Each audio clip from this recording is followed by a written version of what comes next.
Hello उत्कर्षियंस, आप सब कैसे हैं। बहुत लंबे समय के बाद आपसे भेंट हो रही है और आज हम शुरू करते हैं। आज का टॉपिक हम लेते हैं इकोसिस्टम या पारिस्थितिकी। हेडिंग देख के आपने समझ लिया होगा। तो आइए हम लोग इस चीज़ को समझते हैं कि इकोसिस्टम क्या है, पारिस्थितिकी क्या है, और इससे जुड़े हुए प्रश्न के माध्यम से हम लोग समझने की कोशिश करेंगे। हम प्रश्नोत्तर फॉर्म में या क्वेश्चन आंसर फॉर्म में इसको जानेंगे।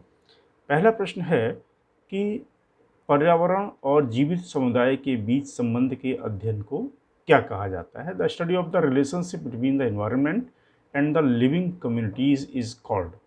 आंसर है इकोलॉजी या पारिस्थितिकी।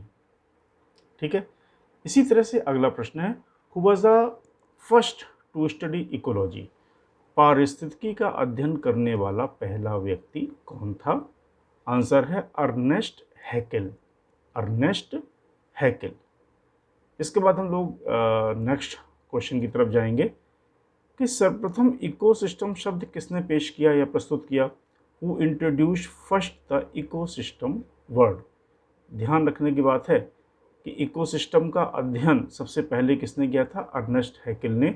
लेकिन इकोसिस्टम वर्ड का सबसे पहले यूज किसने किया, A.G. टेंसले। आंसर है A.G. टेंसले। और कब किया था, 1935 1935 में किया था। इसके बाद नेक्स्ट आएगा कि which are the two components of the ecology. पारिस्थितिकी के दो घटक कौन से हैं। तो इसका आंसर है बायोटिक एंड एबायोटिक, जैविक और अजैविक। ठीक है। अच्छा, अब हम अगले प्रश्न की तरफ बढ़ते हैं कि the transitional zones between two ecosystems are called. दो पारिस्थितिक तंत्रों के बीच के संक्रमणकालीन क्षेत्रों को क्या कहा जाता है। इसका आंसर है इकोटोन। इकोटोन से अगर हम डिटेल में जानें तो इकोटोन वो क्षेत्र होते हैं जहां दो जैव मंडल आपस में मिलते हैं। उदाहरण के तौर पर मैंग्रोव। मैंग्रोव कहाँ पर होते हैं, जहाँ पर नदियाँ मिलती हैं समुद्र से, यानी कि डेल्टाई क्षेत्रों में, या नदियाँ मिलती हैं समुद्र में और जहाँ पर एस्चुरी या ज्वार नदमुख मिलता है, तो वहाँ पर पाए जाते हैं इकोटोन। यहाँ पर एक और स्थान है, वो है घास स्थल। घास स्थल कहाँ पर होते हैं, वन और रेगिस्तान, यानी कि forest and between the forest and the desert. तो ये होते हैं इकोटोन। अगला प्रश्न आएगा इसमें इसी तरह से, which are the two parts of the ecosystem based on habitat. पारिस्थितिकी तंत्र के दो भाग कौन से हैबिटेट या निवास स्थान पर आधारित हैं। आंसर है टेरेस्ट्रियल एंड एक्वेटिक, स्थलीय और जलीय। नेक्स्ट क्वेश्चन की तरफ हम बढ़ेंगे तो ये आएगा, the still fresh water ecosystem is called. Still fresh water, ठहरा हुआ या धीमी गति से चलने वाला जो मीठे पानी का तंत्र है, पारिस्थितिकी तंत्र है, उसे क्या कहते हैं। इसका आंसर होगा लेंटिक। इसका आंसर क्या होगा, लेंटिक। इसको थोड़ा हम और विस्तार से अगर समझें तो क्या होगा कि फ्रेश वाटर इकोसिस्टम तीन तरह के होते हैं। इसको थोड़ा सा ध्यान से समझिएगा, तीन तरह के होते हैं। पहला slow moving water. Slow moving water में कौन सा आएगा, जैसे तालाब, गड्ढे, झीलें, पोखर, जहाँ पानी धीमी गति से आगे बढ़ता है, इनको क्या कहते हैं, लेंटिक। इनको बोलेंगे लेंटिक। दूसरा आएगा ऐसे फ्रेश वाटर मूविंग सिस्टम जो कि थोड़े तेज गति से चलते हैं। तेज गति से कौन चलते हैं, धाराएं चलती हैं, नदियाँ चलती हैं, इनको बोलते हैं लोटिक। इनको बोलेंगे लोटिक। और इसके बाद फिर तीसरा आता है वेटलैंड्स, आर्द्रभूमि। वेटलैंड जहाँ पर साल के 8 महीने कम से कम पानी भरा रहता है ना, ऐसे बोलते हैं वेटलैंड। और तो हम इसको आगे बढ़ाते हैं, और आगे बढ़ाने में क्या है कि क्वेश्चन नंबर 9 अगला आ रहा है, moving fresh water ecosystem is called.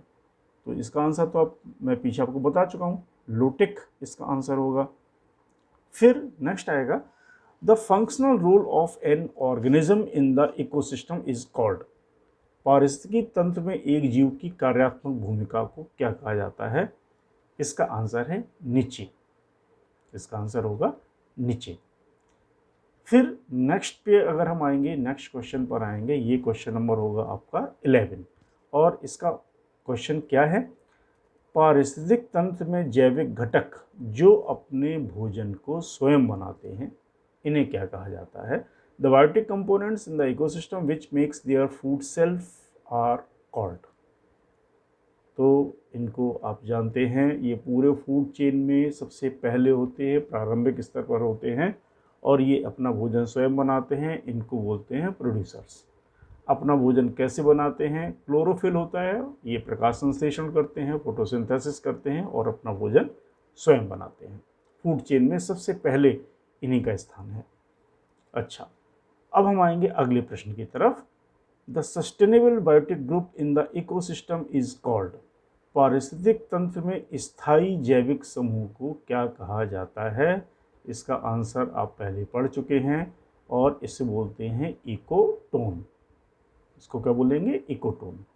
अच्छा, नेक्स्ट प्रश्न है, when the number of one species in an area exceeds other communities are called.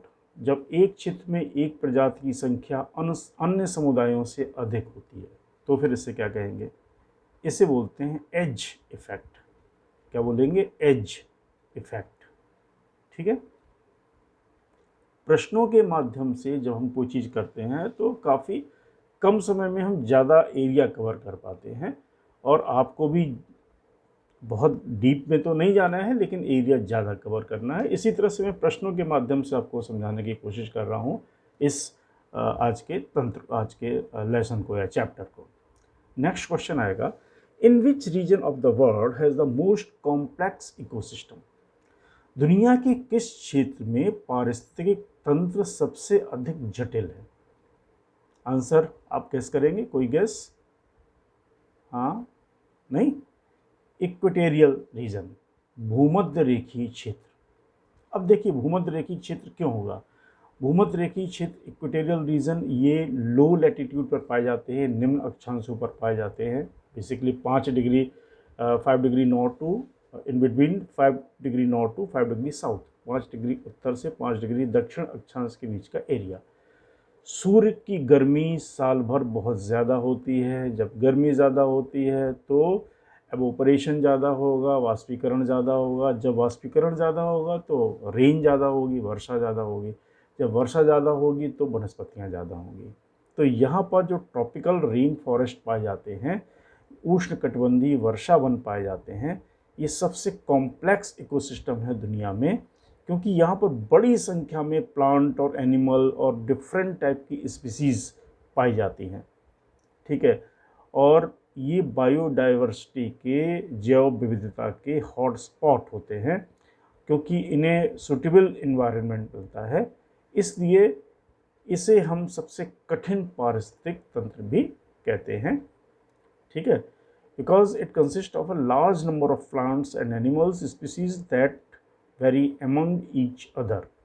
ठीक है, समझ गए होंगे।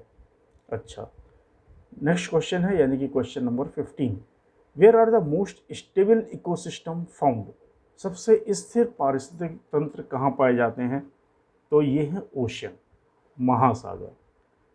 क्योंकि यहाँ पर ओशन जो है ये लंबे समय तक स्टेबल रहता है, इसमें कोई अंतर नहीं आता है। Who use the word biodiversity firstly.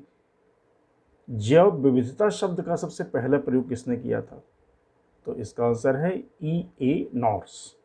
E.A. Norse इन 1980, 1980 में E.A. नॉर्स ने सबसे पहले जैव विविधता शब्द का प्रयोग किया था।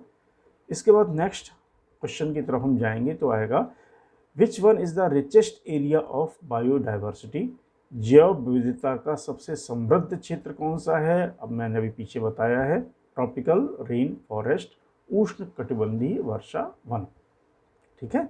अच्छा, अब नेक्स्ट क्वेश्चन है, which region is known as the store house of biodiversity. किस क्षेत्र को जैव विविधता के भंडार के रूप में जाना जाता है? ये इसका आंसर भी सेम है जो पीछे आपने समझा है, यानी कि ट्रॉपिकल रेन फॉरेस्ट, उष्णकटिबंधीय वर्षा वन। इसके आगे, which region has the highest productivity in the aquatic ecosystem, जलीय पारिस्थितिक तंत्र में किस क्षेत्र की उत्पादकता सबसे अधिक है? तो ये tidal river region, tidal river यानी टाइडल मतलब जहाँ पर ज्वार आते हैं, तो टाइडल रिवर रीजन में जहाँ पे नदियाँ समुद्र से मिलती हैं, जहाँ पर ज्वार ज़्यादा आते हैं, वहाँ पर जलीय पारिस्थितिक तंत्र में उत्पादकता सबसे अधिक होती है। अच्छा, the low productivity in the deep sea region is called, गहरे समुद्र क्षेत्र में सबसे कम उत्पादकता को क्या कहा जाता है? गहरे समुद्र में आप जानते हैं कि गहरे समुद्र में लाइट नहीं जाती है, सूर्य का प्रकाश कुछ फीट अंदर, 50 फीट, 60 फीट, 70 फीट अंदर तक तो जाता है समुद्र में, लेकिन डीप सी में कोई भी सूर्य का प्रकाश नहीं जाता है, इसलिए इस एरिया को बायो डेजर्ट कहते हैं। ठीक है। अच्छा, which area has the largest terrestrial life, किस क्षेत्र में सबसे बड़ा स्थलीय जीवन है? तो इसका रीजन है सवाना रीजन। सवाना आप जानते हैं, लंबे घास के मैदान, यहाँ घास बहुत लंबी चौड़े पत्ती वाली वनस्पतियाँ पाई जाती हैं। घास बहुत लंबी होती है, मतलब 12 से 15 फीट लंबी हो सकती है। इसमें हाथी जैसे बड़े जानवर भी छिप जाते हैं। और सवाना के मैदान कहाँ पाए जाते हैं? सवाना रीजन कहाँ पाया जाता है? अच्छा, एक प्रश्न ये आता है, अगर कि घास के मैदान अलग अलग कहाँ पाए जाते हैं, जैसे सवाना तो मैं आपको बता रहा हूँ कि ये अफ्रीका में पाया जाता है, लेकिन और घास के मैदान कौन कौन से हैं? नोट कर लीजिए, जैसे प्रेरीज ये पाया जाता है नॉर्थ अमेरिका में, उत्तर अमेरिका में। पैम्पास पाए जाते हैं साउथ अमेरिका में, दक्षिण अमेरिका महाद्वीप में। स्ट्रेपीज पाए जाते हैं यूरेशिया में, यूरोप और एशिया में। डाउन्स ऑस्ट्रेलिया में, कैंटरबरी न्यूजीलैंड में, वेल्ड्स साउथ अफ्रीका में। ये विभिन्न प्रकार के घास के मैदान हैं या चरागाह हैं। ठीक है, तो सबसे बड़ा स्थलीय जीवन जो है वो सवाना क्षेत्र में पाया जाता है। हम अगले प्रश्न की तरफ बढ़ते हैं।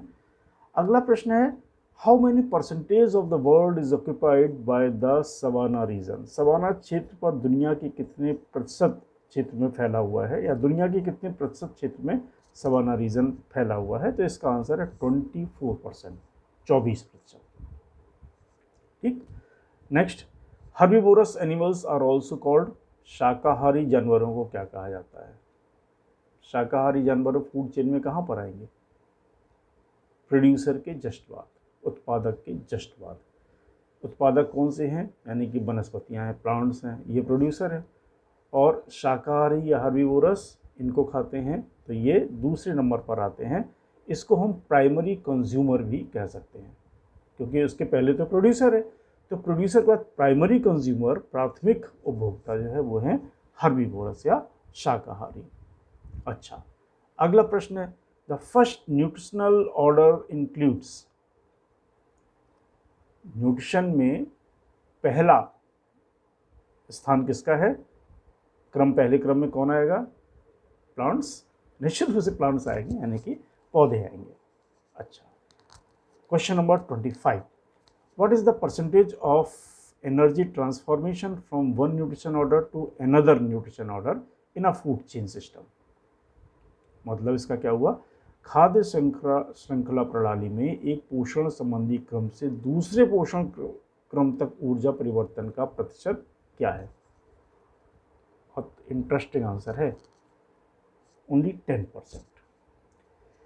एक क्रम से दूसरे क्रम, मतलब जैसे उत्पादक से प्राइमरी उपभोक्ता तक, शाकाहारी तक, या शाकाहारी से मांसाहारी तक, तो जब ऊर्जा ट्रांसफॉर्मेशन होता तो केवल 10% होता है। At every step up the food chain only 10% of the energy is passed on the next level, while approximate 90% of the energy is lost as heat। 90% ऊर्जा केवल ऊष्मा के रूप में व्यर्थ हो जाती है, केवल 10% ही आगे अगले क्रम तक जाता है। Who is the scavenger of nature, प्रकृति का सफाई कर्मी किसको बोलेंगे? डिकम्पोजर, जो अपघटन कर देते हैं वनस्पतियों का या अन्य चीज़ों का, तो इनको बोलेंगे सफाई कर्मी। अगर डिकम्पोज नहीं होगी कोई भी चीज़ तो क्या होगा? सभी चीज़ें सड़ती रहेंगी और पृथ्वी पर कचरा इकट्ठा होता रहेगा। नेक्स्ट है the region which is prosperous in biodiversity but their habitat is on the edge of destruction is called. वह क्षेत्र जो जैव विविधता में समृद्ध हैं लेकिन उनका निवास स्थान विनाश के कगार पर है, इन्हें क्या कहा जाएगा? इसका आंसर जानते हैं? Hot spots. नोट करिए, हॉट स्पॉट्स। हॉट स्पॉट्स ऐसे जैव भौगोलिक क्षेत्र हैं जहां पर्याप्त मात्रा में जैव विविधता पाई जाती है लेकिन वो मानवीय क्रियाकलापों के कारण संकट में आ गए। आज तो सब कुछ है लेकिन बहुत जल्दी इनमें सब कुछ नहीं रहेगा, जैव विविधता घटती जा रही है। जैव विविधता विशेषज्ञ डॉक्टर नॉर्मन मायर्स ने सबसे पहले इस जैव विविधता स्थल को पहचाना था। आप नाम जरूर नोट कर लें, डॉक्टर नॉर्मन मायर्स। हमारी पृथ्वी पर 12 प्रमुख जैव विविधता वाले क्षेत्रों की पहचान की गई है जिसमें विश्व की जैव विविधता की 60 से 70% जातियां शामिल हैं। इन सेक्टर्स को मैगजीन सेंटर्स भी कहते हैं या मैगजीन सेंटर्स कहते हैं और भारत इनमें से एक है। भारत के अलावा और कौन कौन से देश हैं?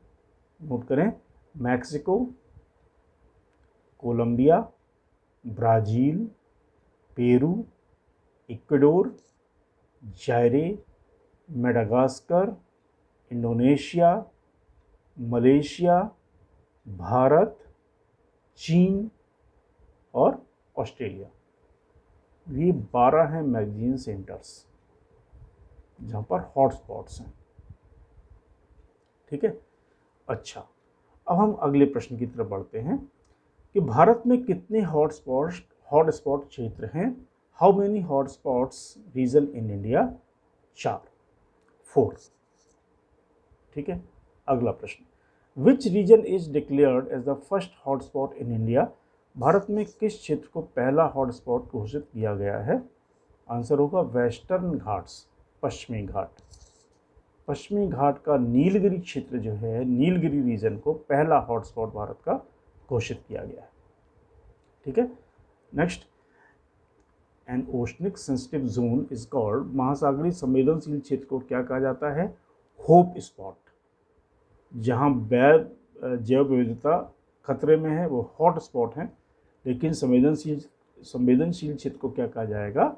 Hope spot. ठीक है, मुझे लगता है समझ में आ रहा होगा, बहुत कठिन चीज़ें नहीं हैं। थोड़ा इस वीडियो को 2-3 बार देखेंगे तो आपको चीज़ें क्लियर हो जाएंगी और परीक्षा में किसी तरह की कोई प्रॉब्लम नहीं होगी, ऐसा मेरा विश्वास है, ऐसा मेरा मानना है।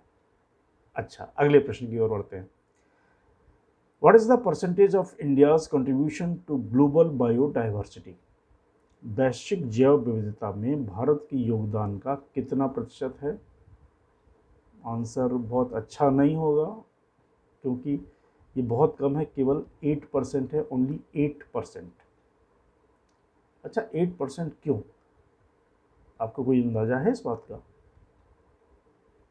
नहीं, भारत में विश्व की 17% पॉपुलेशन रहती है और भारत एक्वायर जो करता है टोटल लैंड वो है 2.5% ऑफ टोटल लैंड, यानी कि विश्व की केवल 2.5% भूमि भारत के पास है, जबकि विश्व की 17% जनसंख्या भारत में निवास करती है। तो आप समझ सकते हैं कि जैव विविधता बहुत ज़्यादा कैसे हो सकती है या वन बहुत ज़्यादा कैसे हो सकते हैं। ठीक है, अच्छा, in which region of India biodiversity is mostly found? भारत के किस क्षेत्र में जैव विविधता अधिकतर पाई जाती है? अब ये भी तो पता हो कि भारत के किस क्षेत्र में ज़्यादा है। आंसर होगा साइलेंट वैली, शांत घाटी। ये कहाँ पर है? केरल में। ठीक है, the national park is one of the silent valley national park is one of the last undisturbed tracts of southwestern Ghats mountain rainforest and tropical most evergreen forest in India। ठीक है कि भारत में साइलेंट वैली जो है ये अभी तक undisturbed है, जिसको कि बहुत ज़्यादा डिस्टर्बेंस नहीं किया गया है। ठीक, अच्छा, क्वेश्चन नंबर 34 की तरफ आते हैं। विच gas is most responsible for global warming? Global warming के लिए सबसे ज़्यादा कौन सी गैस रिस्पॉन्सिबल है? मुझे लगता है इसका आंसर मुझे बताने की ज़रूरत नहीं है, आप सबको पता है, लेकिन फिर भी अगर नहीं पता है तो मैं बताता हूँ। यह है कार्बन डाइऑक्साइड। ठीक है, कार्बन डाइऑक्साइड को ही हम ग्लोबल वार्मिंग गैस कहते हैं।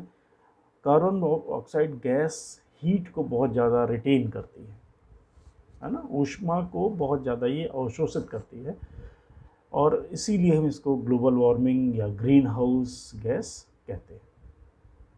ठीक है, अगला क्वेश्चन है, which gases are responsible for the green house effect? एक तो ये कार्बन डाइऑक्साइड हो गई, ये तो मुख्य गैस है, लेकिन और कौन कौन सी गैसें हैं जो इसके लिए रिस्पॉन्सिबल हैं? इसके आंसर भी नोट कर लीजिए। CO2 तो है हो ही गया, इसके अलावा methane CH4, nitrous oxide N2O और CFC क्लोरोफ्लोरोकार्बन। ठीक है, ये गैसें जिम्मेदार हैं या रिस्पॉन्सिबल हैं ग्रीन हाउस इफेक्ट के लिए, हरित ग्रीन हाउस हरित गृह प्रभाव। नेक्स्ट क्वेश्चन है, which summit is known as the green house summit? कौन सी ऐसी शिखर बैठक थी जिसे ग्रीन हाउस समिट के रूप में जाना जाता है? तो ये इसका आंसर है Kyoto protocol. Kyoto protocol. Next question, Montreal agreement 1987 is related to? Montreal समझौता किससे संबंधित है? यह है ओजोन प्रोटेक्शन से संबंधित। ओजोन लेयर, ओजोन परत जो नष्ट हो रही है, जिसका जो क्षरण हो रहा है, उससे संबंधित है मॉन्ट्रियल एग्रीमेंट, जो कि हुआ 1987 में, 1987 में। ठीक है, next is, in which sphere of atmosphere the ozone layer is situated? किस वायुमंडल के किस क्षेत्र में ओजोन परत होती है? वायुमंडल में कितने स्फीयर्स हैं ये आपको पता है, कौन कौन से हैं? सबसे पहले तो ट्रोपोस्फियर, जिसमें हम लोग रहते हैं, इसके बाद स्ट्रेटोस्फियर, ट्रोपोस्फियर में क्षोभ मंडल, देन स्ट्रेटोस्फियर समताप मंडल, देन मेसोस्फियर मध्यताप मंडल, देन आयनोस्फियर आयन मंडल, एंड देन एक्सोस्फियर यानी कि वायुमंडल। तो ओजोन किस में है? स्ट्रेटोस्फियर में, समताप मंडल में है, जिसकी ऊंचाई है 20 से 35 किलोमीटर के बीच में। तो ओजोन परत 20 से 35 किलोमीटर के बीच में मध्य में पाई जाती है। ठीक है, अच्छा, अब इसी तरह से जब हम यहाँ पर आए हैं तो अगला प्रश्न इससे रिलेटेड ही होगा कि who discovered the ozone hole firstly? सबसे पहले ओजोन छिद्र की खोज किसने की थी? कौन है? आंसर है फोरमैन। फोरमैन 1985, 1985 में फोरमैन ने सबसे पहले ओजोन परत में जो छेद हो रहा है, इसकी खोज की थी। ठीक है, question number 40, which gas is the most effective for ozone depletion? Ozone रिक्तीकरण के लिए कौन सी गैस सबसे ज़्यादा प्रभावी है? तो वो है CFC क्लोरोफ्लोरोकार्बन। ओजोन को नुकसान ये पहुंचाती है। क्लोरोफ्लोरोकार्बन, नेक्स्ट क्वेश्चन इससे रिलेटेड है, which is the main source of CFC gas? CFC gas का मुख्य स्रोत क्या है? रेफ्रिजरेशन, रेफ्रिजरेटर्स में आती है। बेसिकली ये गैस रेफ्रिजरेटर से निकलती है। जब हम यूज़ करते हैं, एक्चुअली पहले रेफ्रिजरेटर्स में हम लोग यूज़ करते थे फ्रीऑन गैस का, CF2Cl2 फ्रीऑन। फ्रीऑन गैस के प्रयोग से क्या होता है कि CFC क्लोरोफ्लोरोकार्बन विमुक्त होती है, जो कि स्ट्रेटोस्फीयर तक जाती है और ओजोन को कन्वर्ट कर देती है ऑक्सीजन में, और इस तरह से ओजोन लेयर में एक बड़ा सा छेद हो गया। ओजोन का काम क्या है? ओजोन का काम है कि अल्ट्रावायलेट रेज से अर्थ को बचाए रखना। ये अल्ट्रावायलेट रेज को एब्जॉर्ब कर लेती है, तो पृथ्वी और पृथ्वी पर रहने वाले हम जैसे लोग ये ओजोन परत के रहने से पृथ्वी सूर्य की किरणों की जो परावैंगनी किरणें हैं उनसे हम काफ़ी हद तक सुरक्षित रहते हैं। ठीक है, अब रेफ्रिजरेशन में हम लोगों ने CFC फ्रियोन का प्रयोग बिल्कुल पूरी तरह से बंद कर दिया है। अब हम लोग और बहुत सारी गैसेस यूज करते हैं और जिसकी वजह से अब इस तरह के कोई एमिशन रेफ्रिजरेटर से या कोल्ड स्टोरेज से नहीं होता है। ठीक है, अच्छा, question number 42, in which reason does the ozone hole is maximum expanded? Ozone छिद्र किस क्षेत्र में अधिकतम विस्तारित है? ओवर अंटार्कटिका यानी कि दक्षिणी ध्रुव जो क्षेत्र है उसके ऊपर, ये काफ़ी हद तक उसके ऊपर इसका विस्तार सबसे ज़्यादा है।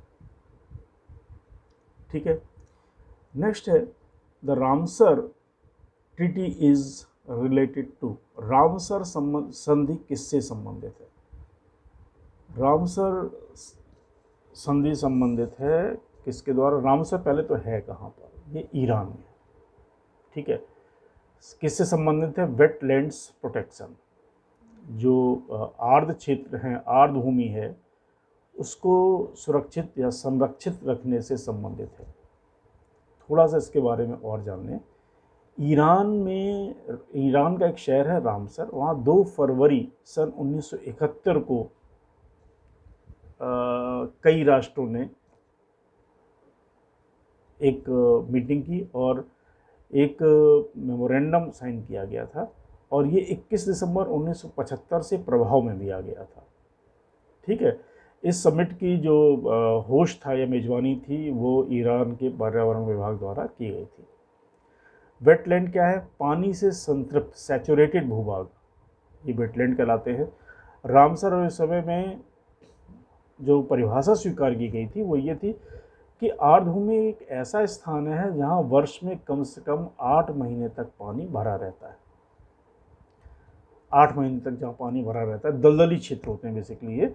वैश्विक स्तर पर वर्तमान में कुल 1929 से अधिक 1929 से अधिक वेटलैंड्स हैं और जो सबसे बड़ा वेटलैंड है वो है संयुक्त राज्य का, US का, फ्लोरिडा का एवरग्लेड्स।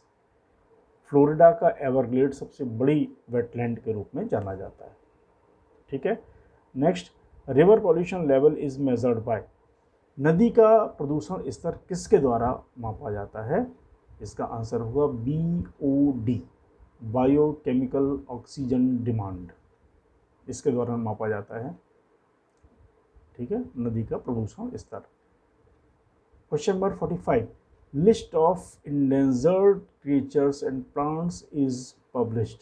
लुप्त प्राय प्राणियों और पौधों की सूची किसमें प्रकाशित की जाती है? आपको आंसर पता होगा, red data book. Red data book में, एक्चुअली रेड डेटा बुक में सारे पन्ने लाल नहीं होते हैं, इसमें 3 तरह के पृष्ठ होते हैं, पेजेस होते हैं। एक तो रेड पेजेस जिसमें लुप्त प्राय एक्सटिंक्ट स्पीसीज रखी जाती हैं। दूसरे तरह के पेज होते हैं वो होते हैं वाइट पेजेस, सफ़ेद पृष्ठ, श्वेत पृष्ठ। तो वाइट पेजेस में हम रखते हैं रेयर स्पीसीज को जो बहुत कम बची हुई है। ठीक है, और थर्ड जो पेजेस होते हैं वो होते हैं ग्रीन पेजेस, हरे पृष्ठ। हरे पृष्ठ पर उन प्रजातियों को हम लिखते हैं या उनका डिस्क्रिप्शन लिखते हैं जो अब बचा ली गई हैं, जो पहले वाइट पे थी या रेड पे थी लेकिन अब उनको हमने प्रयास करके बचा लिया है, खतरे से बाहर है, उनको हम रखते हैं हरे पेजेस पर। ये है रेड डेटा बुक। इस भ्रम में मत रहिएगा कि रेड डेटा बुक में केवल लाल पेज ही होते हैं। Question number 46, what is the total organic matter present in an ecosystem called? पारिस्थितिक तंत्र में मौजूद कुल कार्बनिक पदार्थ को क्या कहा जाता है? इसका आंसर है biomass. 47, which chemical is responsible for acid rain? अम्ल वर्षा के लिए कौन सा रसायन जिम्मेदार है? 2 होते हैं, 2 गैसेस हैं इसमें बेसिकली। कौन कौन सी? एक तो है सल्फर डाइऑक्साइड SO2 और दूसरा है NO2 nitrous oxide. Acid rain कब कहेंगे? जब रेन वाटर का pH बिलो 5 होगा, when the pH value of rain water is below 5 then it is called acid rain. 6.99 अगर हो जाता तो एसिड रेन नहीं कहलाएगा। जब 5 से कम pH पहुंचता है, पावर ऑफ हाइड्रोजन पहुंचती है, तो इसको बोलते हैं हम अम्ल वर्षा या एसिड रेन। नेक्स्ट क्वेश्चन है, what should be the intensity of sound permit regarding the safe noise level of a city? एक शहर के लिए सुरक्षित शोर स्तर के बारे में ध्वनि की तीव्रता की अनुमति क्या होनी चाहिए? यह है 45 डेसिबल, 45 डेसिबल की। ठीक है। 29, Ramsar, where was the Ramsar treaty held? Ramsar संधि कहाँ आयोजित की गई थी? इसका आंसर आपको पता है, ईरान में। और आज का लास्ट क्वेश्चन है, which region is called the lungs of the world? किस क्षेत्र को दुनिया का फेफड़ा कहा जाता है? आप समझ सकते हैं कि लंग्स की वैल्यू क्या है। तो ऑक्सीजन विश्व का जो फेफड़ा कहलाता है वो कहलाता है अमेज़न बेसिन। जो अमेज़न नदी के किनारे जो जंगल पाए जाते हैं, रेन फॉरेस्ट पाए जाते हैं, ये रेन फॉरेस्ट काफ़ी घने होते हैं। इनमें जो वृक्ष हैं या इनमें जो प्लांट्स पाए जाते हैं, ये 60 से 90 मीटर ऊंचे पाए जाते हैं। इनमें ज़मीन पर तो बिल्कुल भी प्रकाश आ ही नहीं पाता है। तो इन्हें ही हम, ये सबसे ज़्यादा ऑक्सीजन प्रोड्यूसिंग एरिया हैं और इन्हें हम दुनिया का फेफड़ा कहते हैं। जिस प्रकार से हमारे लिए फेफड़े ऑक्सीजन हमें मानव शरीर को प्रोवाइड करते हैं, तो इस तरह से धरती को ऑक्सीजन प्रोवाइड करने का काम अमेज़न बेसिन करता है। ठीक है। तो उम्मीद है आज के जो ये 50 क्वेश्चंस हैं, इन्होंने काफ़ी कुछ एरिया पारिस्थितिकी का या इकोलॉजी का कवर किया है। हालांकि अभी ये कंप्लीट नहीं हुआ है। नेक्स्ट क्लास वीडियो में मैं इसके आगे कंटिन्यू करूँगा। तब तक इन चीज़ों को आप ज़रा बार बार रिवाइज करते रहें और पढ़ते रहें, याद करते रहें। धन्यवाद।